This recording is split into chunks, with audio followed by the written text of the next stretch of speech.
Ahmedabad municipal corporation દ્વારા સાબરમતી ખાતેના bullet train સ્ટેશનથી સદર બજાર કેમ્પ હનુમાન નજીકથી એરપોર્ટ જવાનો 6 લેન રસ્તો બેરેજ કમ બ્રિજ સાથે ₹240 કરોડના ખર્ચે તૈયાર થશે।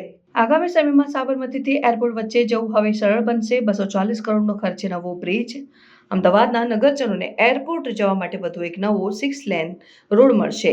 અમદાવાદ મ્યુનિસિપલ કોર્પોરેશન દ્વારા સાબરમતી ખાતેના બુલેટ ટ્રેન સ્ટેશનથી સદર બજાર કેમ્પ હનુમાન નજીકથી એરપોર્ટ જવાનો 6 લેન રસ્તો બેરેજ કમ બ્રિજ સાથે ₹240 કરોડના ખર્ચે તૈયાર થશે, જે શાહીબાગ અંડરબ્રિજનું ભારણ ઘટાડશે તેમજ સ્ટેન્ડિંગ કમિટીના ચેરમેન દેવાંગભાઈ દાણીએ જણાવ્યું હતું।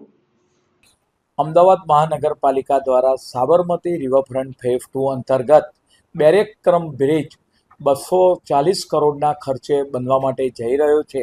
ત્યારે જે લોકોને એરપોર્ટ સીધા જવું હોય, બુલેટ ટ્રેનના સ્ટેશનથી એરપોર્ટ બાજુ જવું હોય, તદુપરાંત શાહીબાગ અંડરબ્રિજનો ભાર ઘટાડવા માટે આજે એક નવો ટીપી રોડ ટીપી 23 સાબરમતીની અંદર ટોરેન્ટની બાજુમાંથી એક રોડ એક્વાયર કરવામાં જમીન આવશે અને 40 મીટરનો જે આ રોડ છે 6 લેન રોડ એ બનાવવામાં આવશે।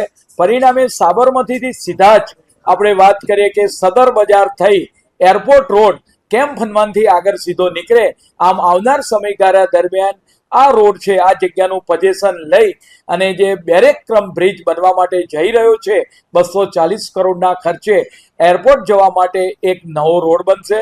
ચીમનભાઈ બ્રિજ પરનું ભારણ ઘટશે અને શાહીબાગ અંડરબ્રિજ છે એનું પણ ભારણ ઘટશે। આમ મહાનગરપાલિકા દ્વારા નગરજનોને આ એક ભેટ રોડની એક નવી ભેટ મળશે। અમદાવાદ મહાનગરપાલિકાની અંદર તમામ કર્મચારીઓનો ક્લાસ 1 થી શરૂ કરી ક્લાસ 4 સુધીનો ડ્રેસ કોડ નક્કી કરવામાં આવ્યો છે। જે રીતે જેન્ટ્સ કર્મચારી માટે ડ્રેસ નક્કી કરવામાં આવ્યો।